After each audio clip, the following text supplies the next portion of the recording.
Tudo bem, pessoal? Seja bem-vindo a mais um Sanarcast, Papo de Experts, podcast onde a gente conversa com os principais professores das pós-graduações da Sanar. E a gente está na série sobre obesidade, diabetes e beleza. E o tema de hoje vai ser tudo sobre a semaglutida oral com a professora Patrícia. Te vejo daqui a pouquinho.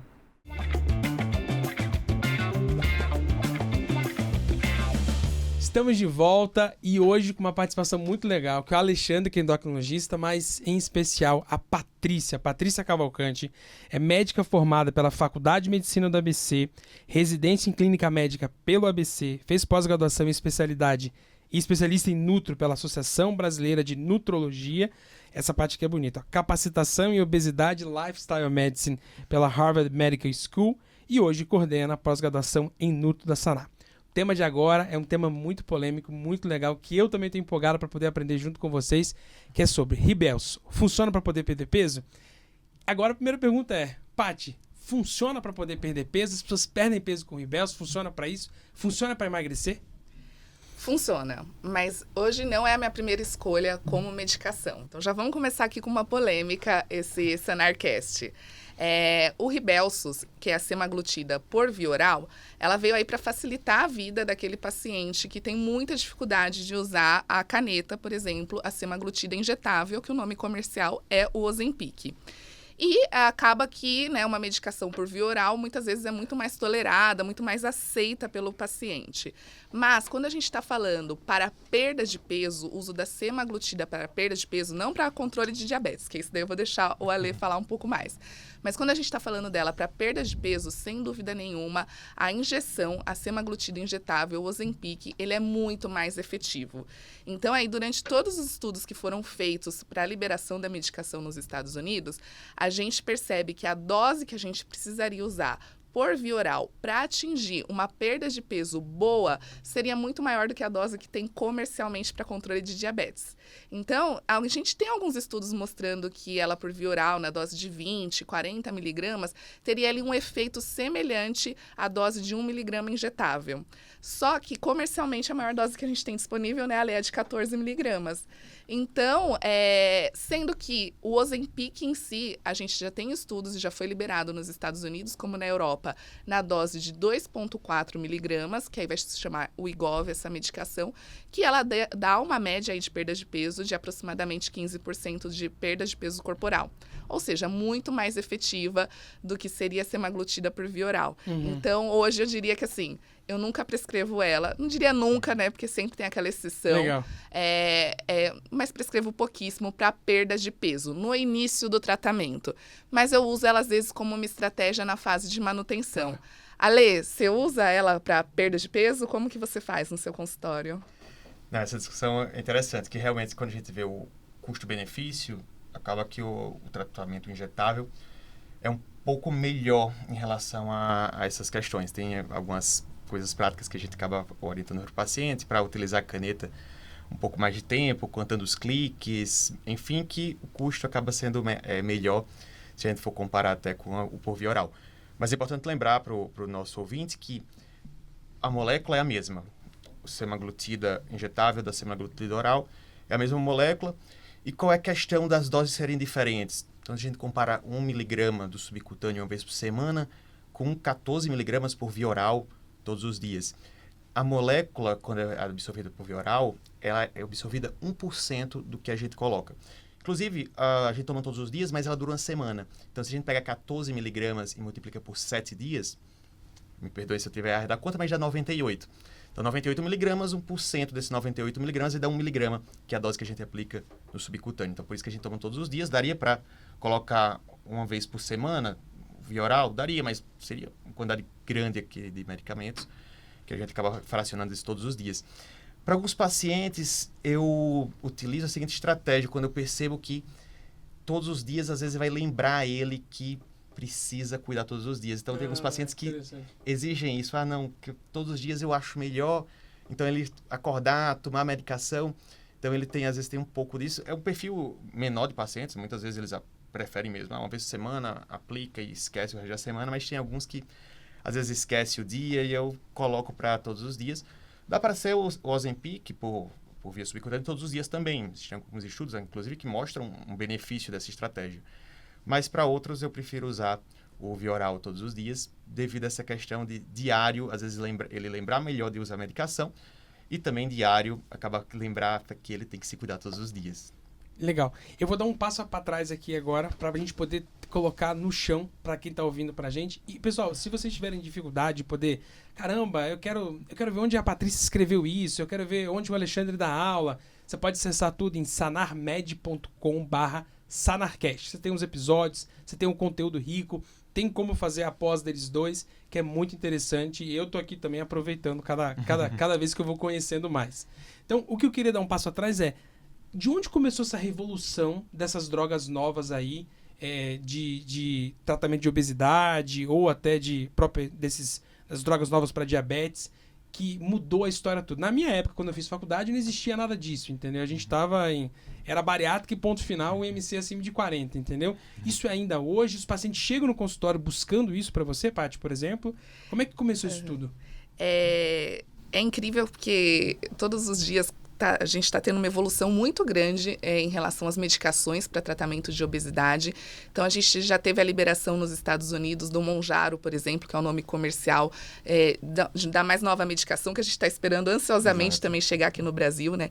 E eu acredito que nos próximos anos, a bariátrica vai ser... Outro dia eu ouvi essa analogia, eu achei incrível, que se você for avaliar 20, 30 anos atrás, o paciente que tinha uma úlcera gástrica, por exemplo, ele tinha que fazer cirurgia. Sim. Até terem os controladores ali da secreção ácida.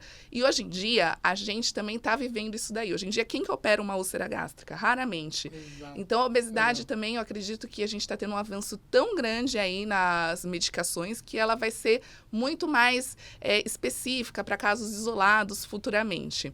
Então, falando um pouquinho aí do histórico, a gente teve inicialmente, né, a Victoza e o Saxenda, que era a liraglutida, que eles traziam uma perda de peso aí em torno de 6%, 7% do peso corporal. Depois disso daí, a gente teve a dulaglutida, que tinha uma perda de peso inferior, e agora a gente tem a semaglutida, que é o Ozempic na forma injetável e o Rybelsus na forma oral. Na forma injetável, acho legal a gente deixar claro isso daí para o nosso ouvinte. A gente tem hoje no Brasil a dose de 0,25, 0,5 e 1 miligrama. E a gente vai progredindo essa dose. Apesar da gente ainda não ter a caneta que vai até 2,4 miligramas, que é o Wegovy, o nome comercial, a gente usa doses maiores aqui no Brasil. E muitas vezes eu tenho que orientar o meu paciente até a fazer 2 aplicações no mesmo dia, porque a nossa caneta vai só até 1 miligrama.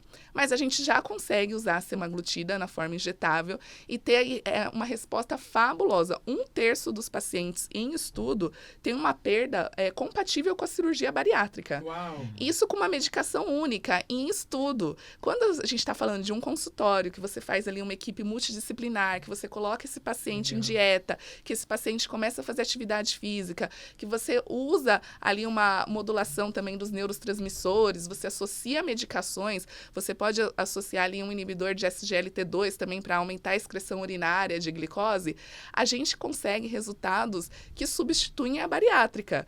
Então, naquele paciente que não quer se submeter a um procedimento cirúrgico, hoje a gente consegue reverter essa obesidade. Mas lembrando sempre que a obesidade é uma doença crônica. Então, quando a gente trata uma hipertensão, a gente não coloca a medicação e fala... Poxa, já controlou sua pressão, vamos tirar, né? Só que tanto o leigo quanto o profissional de saúde ainda hoje tem preconceito com a medicação de obesidade. Isso porque lá antigamente, em 1920, né, as medicações que tinham naquela época, de fato matavam as pessoas, né? Exato, né? Tanto que hoje... Não foi pra Mona, né? Tipo assim, não, e hoje as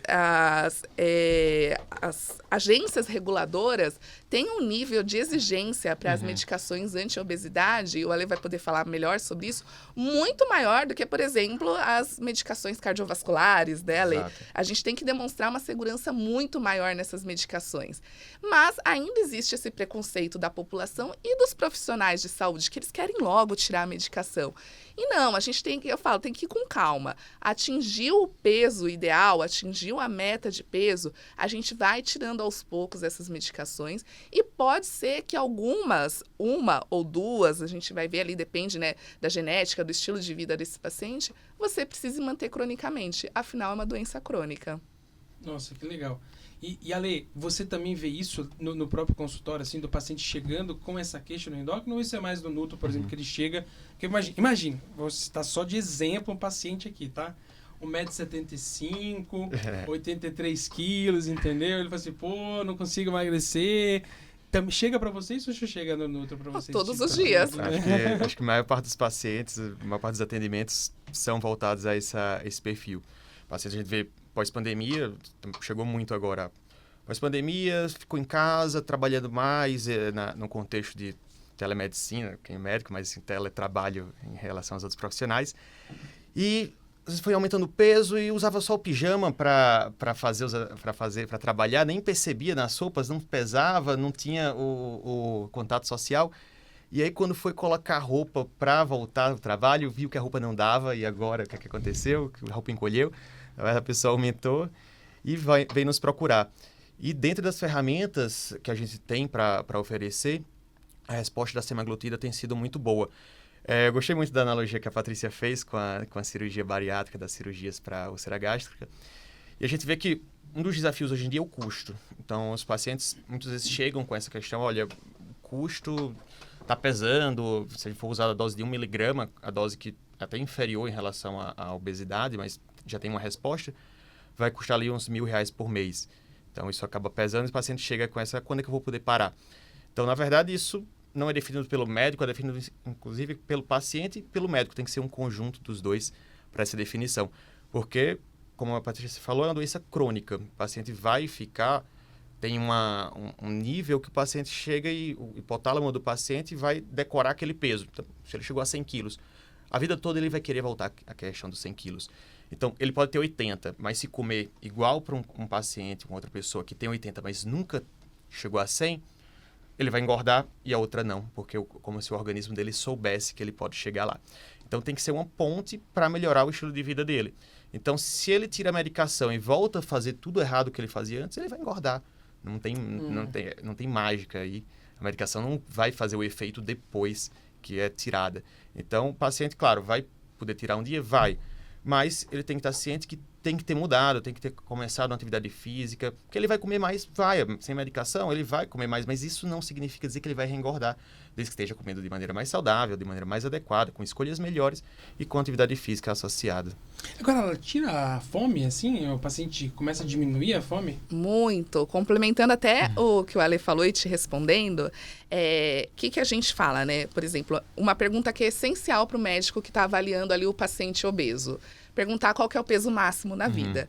E aí eu já faço esse gancho para o paciente explicando que, então, seu peso máximo foi 120 quilos, então o seu corpo vai sempre tentar te jogar de volta nesse set point, que é esse peso, esses 120 quilos. Então, o que a gente precisa fazer? A gente precisa tentar mudar esse set point, que eu acredito que é onde estão avançando muitos estudos nessa área, né, Ale? E aí, qual que é a grande vantagem aí da semaglutida na forma injetável ou na forma oral que a gente tem disponível? Ela atua em várias vias fisiopatológicas que acabam levando à obesidade. Então, ela diminui o apetite, ela atua diminuindo o apetite, mas ela não interfere em neurotransmissores, por exemplo, dopamina, serotonina. Então, eu sempre falo, assim, de forma leiga para o paciente, pode ficar tranquilo que não vai ter alteração do humor, né? Que é o que você falou, brincou, né? Por exemplo, das anfepramonas, né? Que antigamente a gente tinha as anfepramonas, anfetaminas, que o paciente tomava, né? Mas demitia 5 funcionários, brigava com a esposa, ficava ansioso. Então, a semaglutida, a gente tem essa vantagem de não interferir no humor. É uma medicação que a gente consegue, né? Hoje em dia, a maior parte dos pacientes vem usando, né? Alguma medicação, algum antidepressivo. Então, a gente consegue prescrever ela tranquilamente nesse sentido. Ela diminui a secreção hepática de glicose, ela melhora o funcionamento do pâncreas e, além disso, ela também leva um efeito de saciedade, porque ela retarda todo o movimento do trato gastrointestinal. Então, com essa diminuição do apetite e também essa maior saciedade, o paciente vai comer muito menos. Mas o que é importante nesse período? como a gente consegue uma perda de peso acelerada com a semaglutida, principalmente da forma injetável, por isso que eu comecei falando que raramente eu prescrevo ela na forma oral, até porque a medicação oral, ela acaba saindo muito mais cara que outras medicações que a gente tem disponíveis, como, por exemplo, o inibidor de SGLT2, um Forxiga, por exemplo, vai sair muito mais cara. E em estudos, a perda de peso com a semaglutida oral na maior dose é semelhante a um Forxiga de 10 miligramas, a um Jardiance, por exemplo. Sim. Então, eu prefiro prescrever uma medicação que vai custar 1/4 do valor. O paciente que tem medo, eu tenho muito medo de agulha, eu convenço ele ali no consultório. Eu falo, não, mas você tem que ter outro medo, você tem que ter medo de permanecer obeso, né? E aí eu prescrevo a semaglutida injetável.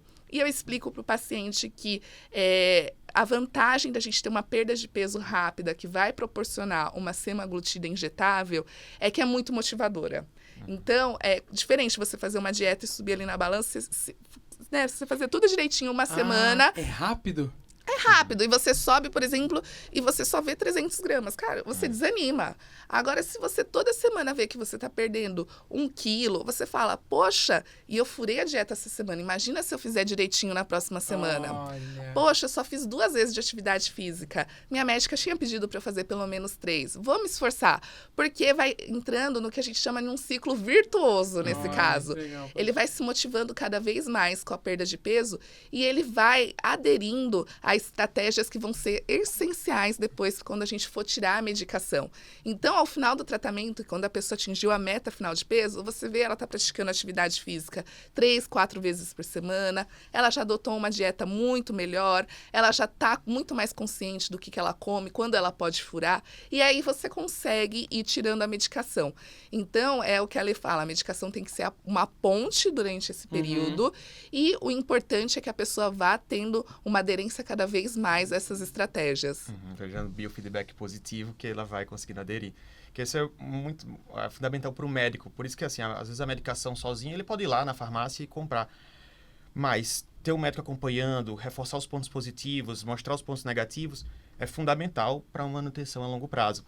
E uma coisa muito interessante é que, assim, no estudo mostra, perdeu 15%, você pode olhar, não parece muito. Primeiro, 15% já é uma mudança significativa em relação a complicações metabólicas. E outra, na prática, é muito mais de 15%. No estudo, eles vão comparar com uma avaliação, com uma intervenção padronizada. Um intervalo normal, praticamente, exato. né? Dentro, né? Uma intervenção individualizada, a gente consegue reforçar os pontos positivos, onde o paciente consegue ter uma mudança muito mais estruturada do estilo de vida. A redução de peso a gente vê muito maior, 20%, 25%. Eu tenho 10%, 15%. A minha meta já é em 8 semanas o paciente voltar com uma perda de peso de 10% a 15%. Uau. Então, se eu estou usando a semaglutida, por Deixa eu exemplo... fazer um cálculo aqui. Se eu estou usando ela de forma isolada e eu faço uma progressão mais rápido do que em bula, por exemplo, né? Porque na bula você usaria ali por 4 semanas 0,25 miligramas. Depois de 4 semanas você iria para meio miligrama. Eu taco terror no meu paciente. Até ele começar a ter náuseas, aí eu dou uma segurada. Legal. Porque eu quero progredir mais rápido. Até quebrando mais um mito aqui, né, Ale, no Sanarcast, que antigamente a gente tinha aquela ideia de que pra gente emagrecer de forma saudável, o paciente ele tinha que ir emagrecendo aos pouquinhos, devagarzinho, né? Quantas vezes a gente não ouviu, Sempre, né? sim. Nossa, fulano emagreceu 10 quilos em um mês, engordou 20 no outro. E a gente, né, tem essa ideia de que o emagrecimento saudável tem que ser um emagrecimento lento. E isso daí já caiu por terra pra gente que trabalha com tratamento de obesidade. Pelo contrário, óbvio, né? Respeitando a taxa metabólica basal ali do paciente também, fazendo uma dieta adequada para ele, a gente consegue hoje em dia trabalhar com emagrecimento muito mais rápido, por aquela questão que eu falei, é muito mais empolgante para o paciente, ele vai ter uma aderência muito maior ao tratamento. Então, eu faço uma progressão mais rápida da medicação para eu atingir uma dose mais alta e a meta é essa, pelo menos 10% do peso corporal a gente tem de perda ali em média em 8 semanas. E principalmente se a gente associar uma segunda medicação, a gente pode atingir ali até 15% de emagrecimento. Nossa, então, o futuro, o presente já está muito interessante. E agora com a chegada do Tirzepatide, que leva a uma perda de peso maior ainda, eu estou ansiosa por esse momento. E a questão, muitas vezes, é fazer algo que consiga levar a longo prazo. Então, essa questão de perder peso rápido vai ser ruim. Não, desde que esteja fazendo algo que consiga levar a longo prazo, não adianta também fazer uma dieta da água, dieta da lua, dieta, enfim. Aí realmente vai perder peso rápido e vai reganhar, porque não tem como manter isso a longo prazo. Mas dentro de uma intervenção estruturada, isso vai ser muito positivo. Eu estava até lembrando dessa questão de parar a medicação, e estava lembrando de um caso de um paciente que geralmente ele utiliza 1 a 2 meses por ano. Então, pós-férias, ele volta, quer retomar, ele utiliza 1 mês, 2 meses, ele já está em fase de manutenção, já perdeu até mais de 20% do peso dele, mas sempre nas férias ele engorda 3, 4 quilos. Aí ele volta e consulta, passa, utiliza 1, 2 meses, volta consegue retomar o estilo de vida e aí fica bem sem. E aí no outro ano, pós-férias, ele volta. Então, é individualizar e tentar entender os gatilhos do paciente. E é uma coisa, uma vez parando, não significa dizer que não possa voltar, e se voltar não vai responder. Dá para voltar, dá para colocar medicação e tentar, às vezes, colocar isso para o paciente. Olha, se vê que está engordando, colocar um peso limite, se vê que está reganhando, e nessa fase de manutenção, quanto mais se pesar, melhor. Diferente da fase ativa de perda de peso, que a gente segura um pouco mais a ansiedade do paciente, mas na fase de manutenção se pesa bastante. E aí, se vê que está passando o limite, volta a estratégia, dá um passo para trás entre aspas, né? Volta às estratégias de perda ativa de peso e aí consegue retomar os cuidados. Dessas estratégias que o Ale estava falando, até nesse período de manutenção, eu acho muito interessante isso, que eu falo para o paciente que ele precisa ter uma balança em casa. Eu não peço também durante o tratamento, eu falo pelo contrário, eu quero que o paciente se pese só na clínica, porque lá a gente faz a avaliação da composição corporal com a bioimpedância, mas depois que ele atingiu a meta, que ele vai me ver ali 1 vez, 2 vezes por ano, eu peço para ele ter uma balança em casa e se pesar toda semana. Por quê? A gente já tem estudos mostrando que quais são as estratégias mais efetivas no período de manutenção. Pesagem frequente, consumo de café da manhã e prática de atividade física. Olha, consumo de café da manhã? Sim. A gente não entende ainda exatamente por qual mecanismo, mas quando você avalia grandes perdedores de peso que conseguiram manter a perda de peso, eles consomem café da manhã, né, Ale? Exato, até chama a atenção isso. Parece ser uma coisa associada ao estilo de vida saudável, a não comer à noite. Então, quem come muito à noite, quem é o comedor noturno, que isso é pior, acaba não tendo fome no café da manhã, pulando essa refeição. Então, às vezes, começando o dia, tomando o café da manhã, parece estar associado a um estilo de vida mais saudável. E consumo de proteínas, né, no café da manhã. Além de café da manhã, aqueles que consomem proteína também conseguem manter mais a perda de peso. Que legal. Eu quero, imagina, ó, que a gente chegou, porque assim, vocês são expert, né? Então, vocês já leram muita coisa, mas é o que eu digo, assim, quando o cara é expert, ele consegue ter o playbook, ele sabe exatamente o que fazer, que é a receita de bolo, que demanda tempo, né? Demanda muito tempo de medicina para poder fazer as coisas e juntar. Então, quando chega o paciente para você, Paty, por exemplo, chegando assim, imagina que eu chego para você e peço, Paty, eu quero perder peso. O que normalmente você faz, assim, para as pessoas que estão ouvindo pra gente também, meio que copiarem um jeito próximo de você e, é claro, depois aprenderem com você dentro da sua pós-graduação. O que você faz, o passo a passo? Então, eu começo, né, obviamente ali, né, uma anamnese e uma avaliação da composição corporal. Por quê? Também, muitas vezes, a gente calcula o IMC, mas IMC é um cálculo populacional, não avalia o indivíduo, digamos assim. Então, a gente pode ter 2 homens de 1,90 m, os 2 pesando 90 quilos, e um ser puro músculo e o outro ser ter uma obesidade, por exemplo, na hora que você faz uma avaliação da composição corporal. Então, quando eu faço uma bioimpedância, eu já vejo ali o percentual de gordura e isso vai me guiar muito no tratamento, porque mesmo pessoas com IMC normal podem estar classificadas na obesidade pela bioimpedância. O nível de gordura visceral também é muito importante. E se essa pessoa já usa alguma medicação ou não. Mas hoje, minha medicação de primeira escolha para tratamento de obesidade, para levar a um emagrecimento, é a semaglutida injetável. Ela é minha medicação de primeira escolha e eu vou ver se eu vou precisar associar uma segunda medicação ou não, de acordo com as comorbidades e com o estilo de vida desse paciente. Então, por exemplo, se chegou um paciente obeso, eu quero emagrecimento rápido, foi o que eu falei, eu quero motivar esse paciente, quero que ele faça atividade física, quero que ele siga a dieta. Vou entrar com a semaglutida injetável e uma segunda medicação para ele. poxa, é um paciente que não usa nenhuma medicação de ação central, então eu vou entrar com uma medicação de ação central. Ah, ele tem uma resistência insulínica importante. Pô, o análogo de GLP-1 já vai atuar ali, mas talvez eu associe até um glifage junto. É um paciente que é hipogonádico, ele tem, né, o MOSH, que a gente fala, né, que é o hipogonadismo secundário à obesidade. Vou associar uma testosterona também para esse paciente homem. Legal. É um paciente que já usa 50 medicações de ação central, usa remédio para dormir, usa antidepressivo. Não vou entrar com uma medicação de ação central, né? Eu brinco sempre que eu não vou mexer naquele equilíbrio tão delicado dos neurotransmissores. Então, eu vou entrar, por exemplo, com um inibidor de SGLT2, vou entrar com Forxiga, ou se esse paciente já tem ali alguma comorbidade cardiovascular, vou entrar com algum que leve a uma proteção cardiovascular. Então, a gente vai elaborando, né, esse esquema na nossa cabeça, a gente vai fazendo essas associações. Acho que ficou claro, né? Ficou sim. E o mais importante disso tudo, pode falar, desculpa. Não, até queria chamar a atenção também dos cuidados que a gente tem que orientar para o paciente. Então, pensando no Rybelsus, é uma medicação que precisa ser ingerida em jejum pelo menos 30 minutos antes da refeição. Então, se for utilizado junto com a refeição, ou o paciente tomar junto com leite ou qualquer outra medicação junto, já vai perder o efeito. Então, é importante orientar isso para o paciente e orientar as possibilidades de efeitos colaterais. Alguns pacientes têm efeitos colaterais, por exemplo, gastrointestinais, náusea, enjoo, constipação. Alguns têm diarreia, mas geralmente constipação. E isso, se o médico orientar que pode ocorrer, o paciente tolera bem melhor. Diferente de quando surge algum efeito colateral e o médico disse que não tinha problema nenhum. Pode existir esses efeitos colaterais. Inclusive, geralmente, quando eu prescrevo o Ozempic, o Rybelsus, eu já saio também com a prescrição de ondansetron, bromoprida, ondansetrona, se caso tiver náuseas. Eu até oriento, não precisa ter o efeito colateral. Se tiver o efeito colateral, é para tratar, que o emagrecimento não é pelo efeito. Tem aquele paciente que quer sofrer, né, com o efeito colateral. Eu tô com tantas náuseas que eu não tô comendo. Tá bom, doutor. Eu falo, não precisa sofrer desse jeito. Não precisa sofrer, exato. Constipação, o Orlistat, às vezes a gente associa para diminuir um pouco a constipação, é um efeito colateral, entre aspas, do Orlistat, mas que pode ser utilizado. Inclusive, eu aprendi com a Patrícia o jeito de forçar o Orlistat a funcionar.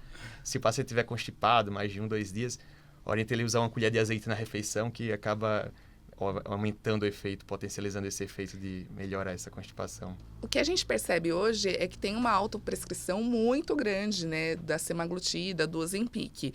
E várias vezes eu recebo pacientes que falam, doutora, não, nem prescreve, porque eu já usei e não tive resultado. E é uma medicação cara, né? Sim. Só que eu falo pro paciente, não, eu vou prescrever sim, porque agora você vai usar de forma correta e acompanhada. E até hoje eu só tive um paciente que de fato não teve resultado. Existem os mal respondedores, mas não ter resultado nenhum, só tive com um paciente até hoje. Então você vê que o acompanhamento médico e aquele médico que sabe conduzir esses efeitos colaterais, manter a aderência ao tratamento, tem resultados incríveis, né, Ale? Lembrei agora de um uso que eu fiz do Rybelsus, que foi justamente o paciente que chegou, não, eu já usei o Ozempic, nem adianta prescrever, eu não vou usar de jeito nenhum, porque eu gastei dinheiro e não deu certo. E tinha sido nesse contexto que, enfim, não utilizou adequadamente. Daí eu usei o Rybelsus. Então, você vai usar esse outra medicação nova, o Rybelsus, semaglutida oral. E ele teve uma perda de peso fantástica, e, enfim, deu certo. Mas, assim, era a mesma molécula, a mesma coisa, só que não utilizou de forma acompanhada, não utilizou de forma bem orientada. Que legal. Existem detalhes que somente estando ali dentro do dia a dia que dá para saber. Queria agradecer muito, Ale. Muito obrigado. Paty, muito obrigado. Pessoal, se vocês quiserem saber mais sobre isso, saber tudo, a Paty escreveu isso tudo, ela dá passo a passo do que a gente conversou aqui, o Ale também, na pós dele. Acesse sanarmed.com/sanarcast. E a gente vai continuar no próximo episódio. Fala, Paty. A gente tem um artigo também no nosso site com vários estudos, bem resumido, mostrando a diferença da semaglutida oral para a semaglutida injetável. Eu acho super legal para quem quer aprofundar um pouco nesse tema. Legal. E dá para poder ler isso tudo nesse link que eu passei para vocês, que é o sanarmed.com/sanarcast. Olha, no próximo episódio a gente vai falar com a Lê de novo sobre um tema que é o chip da beleza dentro dessa série de diabetes, obesidade e beleza. Te aguardo no próximo. Obrigado, gente. Um super beijo.